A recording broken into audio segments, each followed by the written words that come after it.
Assalamualaikum warahmatullahi wabarakatuh. Selamat berjumpa kembali Ibu dan Bapak. Assalamualaikum warahmatullahi wabarakatuh. Selamat malam, Pak.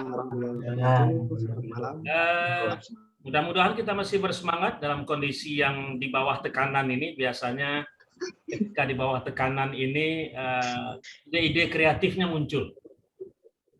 Iya. Selalu bersemangat, Pak. Amin. Semangat, Pak. Semangat. Ya, baik Ibu Bapak. Sesi ini kita akan diskusi tentang asesmen. Oleh karena itu kita berserah diri dulu kepada Allah Tuhan yang Maha Kuasa. Mudah-mudahan sesi ini berjalan dengan baik. Berdoa, dipersilakan.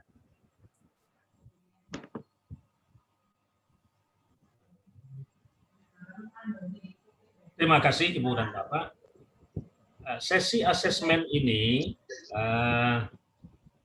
adalah sesuatu yang baru buat kita, istilahnya baru dalam artian selama ini kita menggunakan istilah penilaian. Nah, sekarang kita bicara istilah assessment. Nah, ada orang menggunakan istilah evaluasi. Nah, jadi kita memasuki era sekarang bahwa kita menggunakan istilah assessment.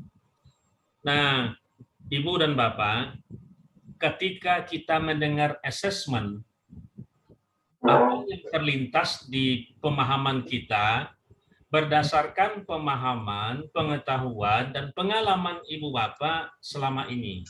Silakan.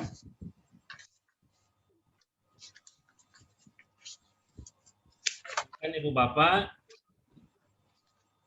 ketika mendengarkan kata-kata assessment, nah, apa yang terlintas oleh kita, karena selama ini kita menggunakan istilah yang berbeda. Silakan. Ya, kalau saya, Pak. Ya, silakan Pak Arianto. Ya, kalau yang saya pahami tentang asesmen, tentulah kegiatan proses penilaian peserta didik ya Pak ya, dalam proses pembelajaran ya. Bagaimana kita menilai kemampuan peserta didik dalam proses pembelajaran di awal atau di pertengahan nanti atau mungkin di akhir. Saya kira itu sih Pak yang bisa saya pahami. Terima kasih Pak. Saya boleh pendapat. Silakan Pak Ilyas. Pak Noto. Ya, terima kasih Pak Ilyas. Saya pernah mengikuti di atau bingkai sekolah inklusif Pak, ya, yang diselenggarakan Kemendikbud juga. Nah, di sana itu ada juga yang namanya asesmen diagnostik untuk dalam hal ini dikhususkan untuk anak-anak yang termasuk kategori inklusif ini Pak ya. Aku mulai ngomong ya. Yang berbeda dengan peserta didik lain. Nah, mengapa kita harus melakukan asesmen terhadap peserta didik inklusif ini ya? Karena kita ingin mengetahui, ingin menggali informasi tentang anak didik tersebut, gitu ya. Nah, bagaimana dan di rumahnya, bagaimana tentang riwayat kesehatannya, bagaimana tentang riwayat pertumbuhannya. Misalnya saya contohkan yang lamban belajar itu. Nah, pertumbuhan sejak kecilnya itu sampai menginjak di usia anak pelajar SMA atau SMK itu harus kita kenali, harus kita ketahui, Pak. Untuk apa? Ya untuk dasar kita melayani, membimbing, menuntun mereka agar apa yang mereka ingin capai itu yang mereka dapatkan, termasuk pencapaian tujuan pembelajaran. Ya. Nah, sehingga dengan hasil asesmen ini, ya guru sekolah bisa merumuskan ya, dalam program pembelajarannya pelayanan seperti apa terhadap peserta didik yang demikian ini, yang inklusif ataupun yang reguler. Ya. Karena pada dasarnya ketika mungkin sekolah kita pada saat ini belum banyak yang menjalankan sekolah inklusif. Sekolah inklusif ini menerima peserta didik yang memang mengalami mempunyai kebutuhan khusus. Kebutuhan khusus ini bisa karena cacat fisik, ya, atau cacat secara emosi, secara intelektual, gitu kan. Nah, itu memang harus kita ketahui, dan pelayanan seperti apa, gitu ya. Dan selama ini sebenarnya walaupun kita tidak pernah melakukan asesmen ini, ada di tengah-tengah kita siswa yang demikian, yang lamban belajar, secara emosional tidak bisa mengendalikannya dan sebagainya. Nah, inilah perlunya asesmen harus dilakukan, terutama asesmen diagnostik. Terima kasih Pak, itu saja tambahan dari saya. Terima kasih Pak Sanoto. Jadi Pak Sanoto sudah jauh ke depan melewati materi kita, sudah sampai kepada asesmen diagnostik luar biasa. Terima kasih. Berdasarkan pengetahuan dan pengalaman yang sudah Pak Sanoto alami. Tadi Ibu Katerina juga ingin menyampaikan sesuatu. Silakan Ibu. Masih di mute Ibu, masih di mute.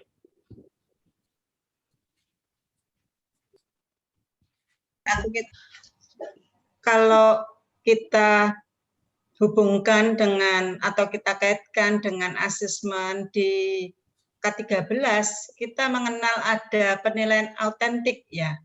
Ini ranahnya ke asesmen di kurikulum baru ini bagaimana ya pelaksanaan penilaian autentik ya Pak? Itu saja Pak.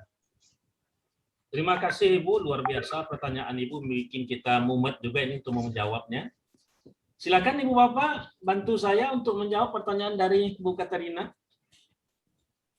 Saya coba. Kayaknya siap tuh Pak Rias. Ya. Karena begini, tadi saya yang mau membahas penilaian otentik itu, ternyata keduluan Bu Katerina. Sudah. Lanjut Pak. Ya, terkait dengan asesmen saya jadi teringat tentang penilaian otentik.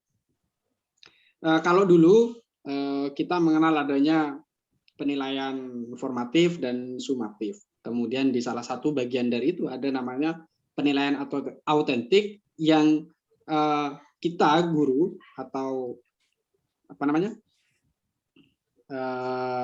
pendidik itu melakukan penilaian terhadap proses apa yang terjadi terhadap siswa. Karena memang pada waktu itu ketika perubahan paradigma di waktu itu kita memang dituntut untuk lebih menekankan pada penilaian proses. Saya ingat itu di sekitar tahun 2007-2008 PLPG pertama materi penilaian autentik itu sudah muncul itu. Karena kebetulan saya tidak menjadi peserta tapi menjadi tukang bersih-bersih di kelas yang PLPG. Jadi sedikit menguping. Jadi tentang penilaian autentik. Kemudian dari sana muncul rasa penasaran. Oh ternyata memang penilaian autentik itu menilai proses. Nah kemudian saat ini muncul desas-desus bahwa pada kurikulum baru ini akan penilaian autentik ini akan semakin dikuatkan. Namun wujudnya seperti apa atau bagaimana nanti kita ikuti, kita simak dari Pak Iryasman selaku fasilitator. Itu Pak. Jadi penilaian otentik itu penilaian yang terjadi di kelas itu. Kemudian posisinya bagaimana? Monggo Pak Iryasman. Itu Pak. Terima kasih Pak Marfi. Tadi Pak Arianto ingin menyampaikan sesuatu, silakan. Masih di mute? Ya, saya setuju dengan apa yang dikatakan Pak Marfi, Pak, bahwa kurang lebih seperti itulah penilaian autentik. Saya kira dilanjutkan aja, Pak. Kita. Oh ya, makasih. Ibu dan Bapak, saya sangat bahagia sekali kelas kita ini kumpulan orang-orang cerdas, jadi oper bolanya bagus, gitu ya. Sebetulnya di quantum learning, itu poin terakhirnya sudah mengembangkan quantum learning itu tentang kita bicara tentang penilaian autentik. Sudah muncul di sana, authentic assessment. Nah, di sana dinyatakan bahwa menilai itu atau mengevaluasi itu menggunakan alat ukur sesuai dengan apa yang mau diukur. Dan mengukur tepat pada waktunya. Jadi benar yang disampaikan oleh Pak Marfi tadi, penilaian proses itu lebih penting, terutama di SMK, karena kan proses itu yang mau kita lihat. Hasil, kalau bahasa orang sekarang kan, hasil tidak akan mengingkari proses. Itu idealnya. Bisa saja hasilnya datang dari tempat lain. Prosesnya berbeda. Kita ingat mobil SMK yang hampir berpulang ke rahmatullah itu. Datang dari Korea diganti nama menjadi mobil SMK, begitu kan? Nah, sementara kita kan inginnya bicara tentang apa yang mau kita ukur, tepatkah waktunya, gunakan alat ukur yang tepat. Maka semua kita sepakat, ini sebetulnya bukan hal yang baru, tapi diperbarui. Karena mungkin selama ini sebetulnya di SMK sudah sangat asesmen autentik itu sudah, asesmen itu di SMK sudah biasa. Kebetulan saya punya anak kandung yang SMK, tamat SMK Boga. Jadi saya merasakan betul seperti apa dia ketika uji kompetensi bersama dunia usaha. Jadi dia diuji di hotel, yang mengujinya dunia industri, begitu. Jadi di SMK sudah dilakukan. Nah, sekarang bagaimana membawa kepada pembelajaran yang semua mata pelajaran. Jadi terima kasih Ibu Bapak. Kita kembali ke intinya. Asesmen autentik itu memang menekankan kepada penilaian proses, tidak meninggalkan penilaian akhir, tapi kita ini melihat rangkaiannya itu. Betulkah prosesnya sesuai dengan apa yang kita harapkan? Makanya diharapkan di dalam penilaian asesmen ini atau prinsip asesmen ini nanti kita bicarakan. Asesmen autentik itu mulai dari perencanaan, pelaksanaan, pelaporan itu terintegrasi dan tidak terpisahkan dari proses pembelajaran. Terima kasih Ibu Bapak sudah saling berbagi kita tentang apa yang sudah kita pahami selama ini. Nah, sekarang kita masuk ke Ibu Bapak, pada sesi kita ini kita bicara tentang prinsip assessment.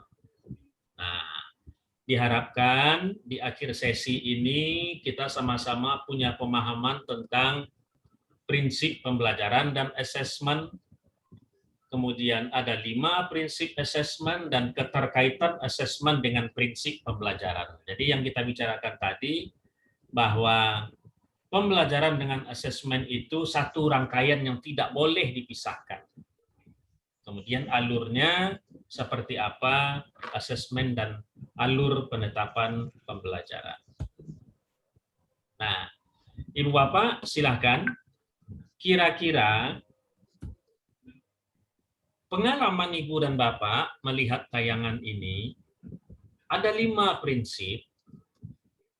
Silakan Ibu Bapak memberikan contoh yang sudah Ibu Bapak alami dari prinsip-prinsip ini. Ada 5 prinsip. Nah, di mana pengalaman Ibu Bapak yang luar biasa atau seperti apa contoh real yang bisa Ibu Bapak berikan ketika Ibu Bapak sudah melakukan penilaian menyangkut 5 prinsip ini. Silakan. Ada 5 prinsip. Di prinsip mana yang menurut Ibu Bapak sudah melaksanakan dan prinsip mana yang mungkin perlu kita kembangkan? Silakan Ibu Bapak.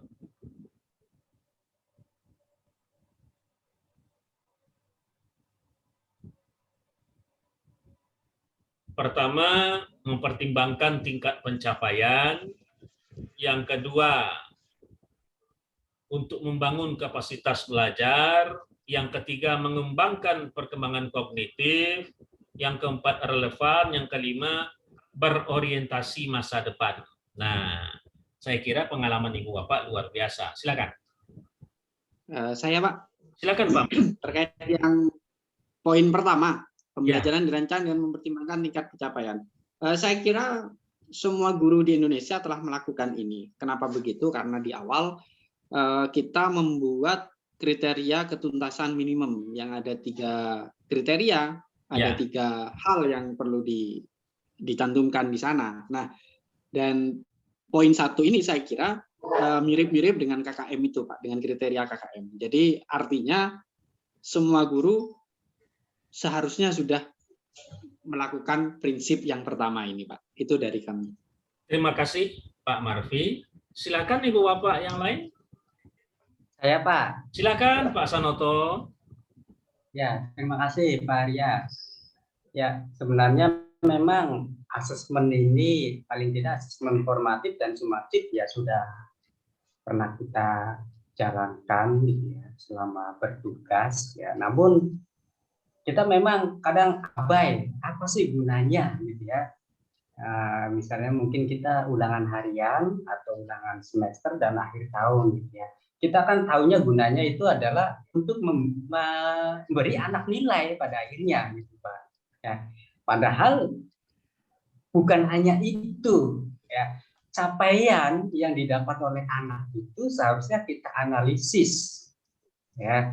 Mengapa anak seperti ini? Mengapa anak tidak mendapatkan nilai batas minimal gitu ya? Apa sih kendala-kendalanya? Tapi pada umumnya ya kita belum melakukan itu.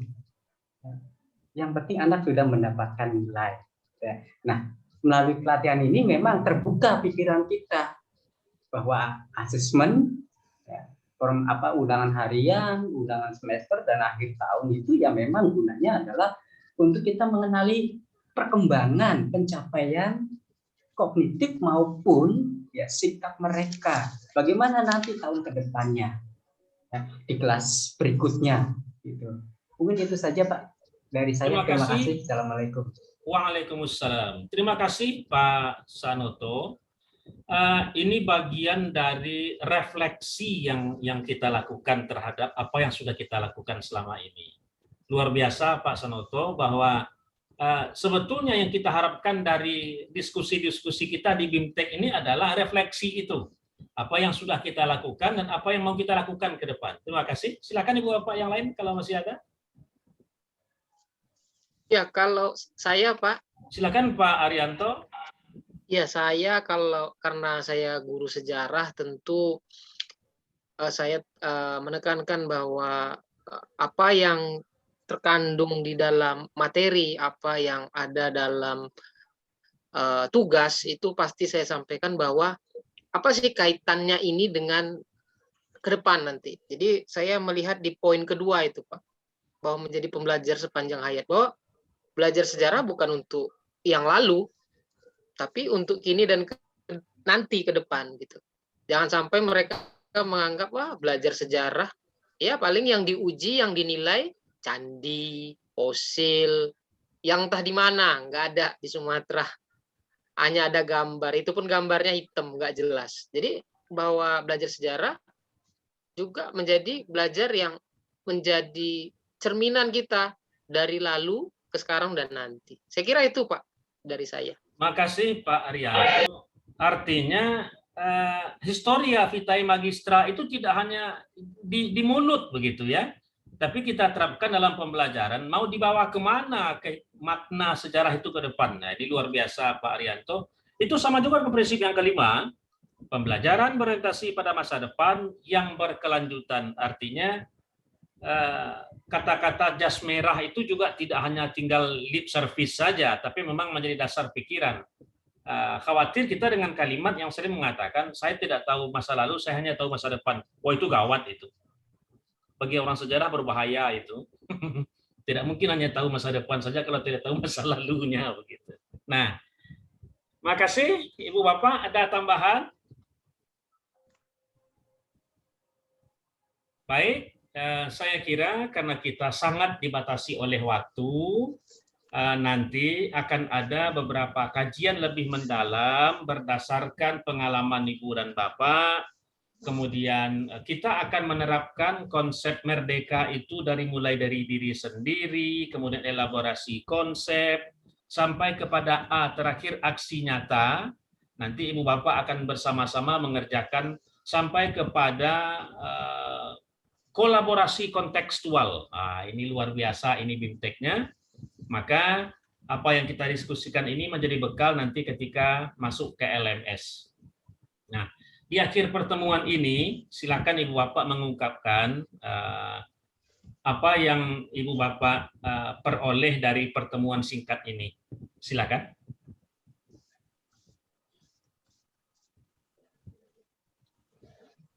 jika ada misalnya sesuatu yang diperoleh atau sesuatu yang menjadi pemikiran, nah, itu menjadi bagian dari refleksi dari pertemuan kita ini.